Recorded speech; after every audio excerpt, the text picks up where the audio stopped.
I've been asked to do what is called a sermonette. I've been asked to address the members of the Nevis Reformation Party and also in particular the government. And I asked the Lord for a word, and my attention was drawn to the book of Job, chapter 4, and verse 4. Job, chapter 4, and verse 4. Job, in his problems, had some friends. And we're told that as Job sat, his friends came. And they sought to comfort him. We're told by some that they were called miserable comforters. And one of them, his name was Eliphaz.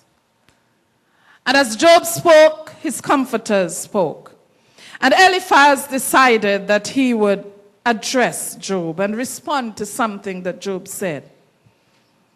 But among the many things that his friend spoke, in verse 4, he said to Job, "Your words have supported those who were falling. You encouraged those with shaky knees." Your words have supported those who were falling. You encouraged those with shaky knees. But I somehow liked the translation from another, and it says, "Your words have stood men on their feet." Your words have stood men on their feet. And men here is generic, meaning men and women.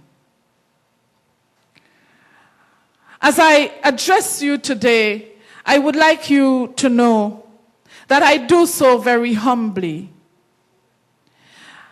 I do so as a citizen.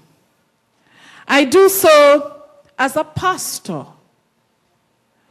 And I do so as a friend to some of you.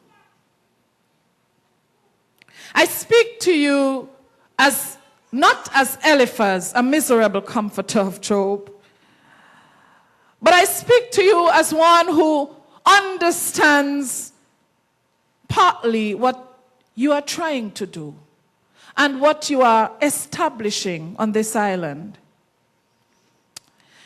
And that's because of that, I want to establish this. Your words have stood men on their feet.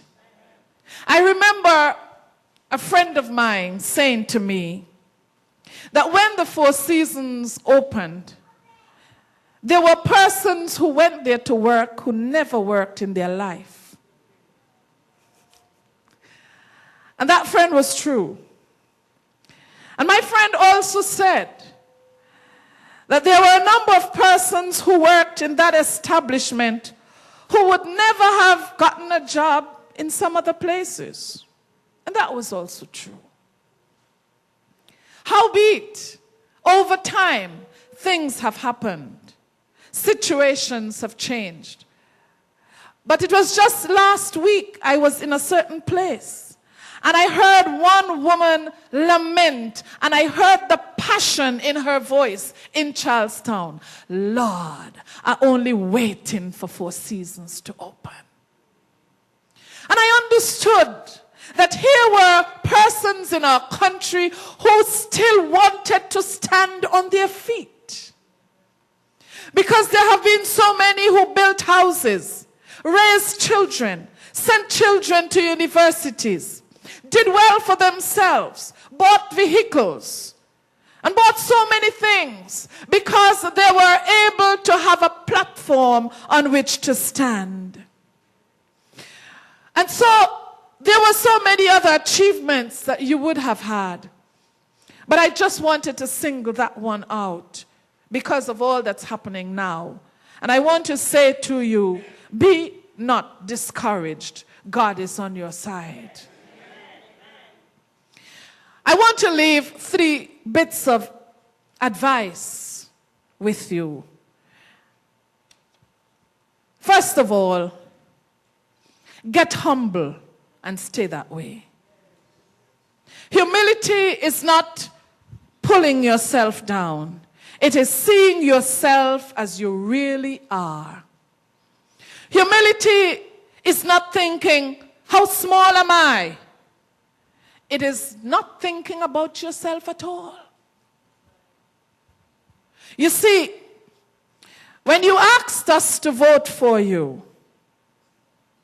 you were thinking about yourself then. But when we voted for you, you need to think about us. And being humble is not anything negative about you.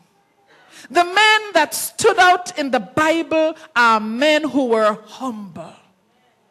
Men who humbled themselves so that God could use them. The patriarch Job was a humble man. And Job was so humble that God, even after trying him, God said to Satan, you see that man Job? Try him. He's the best in the West. He's just the best. And Satan said, he's only the best because you do dup for him. And God said, okay, try him for yourself. But God gave Satan some boundaries. And God will always place boundaries around his people to protect us. He always does that. And so Satan took just about everything physical from Job.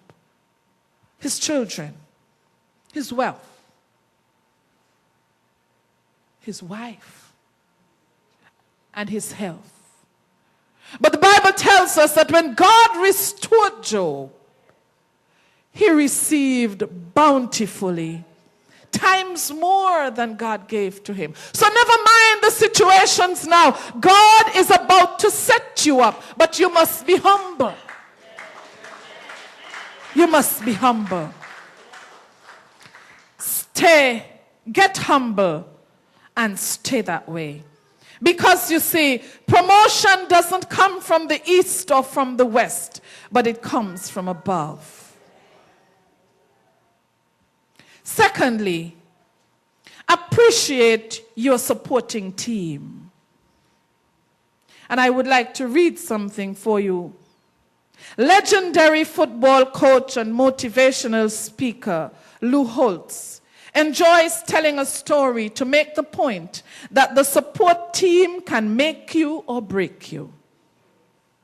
He flew into Chicago in the middle of the night and took a taxi at a hotel where he was to speak the next day.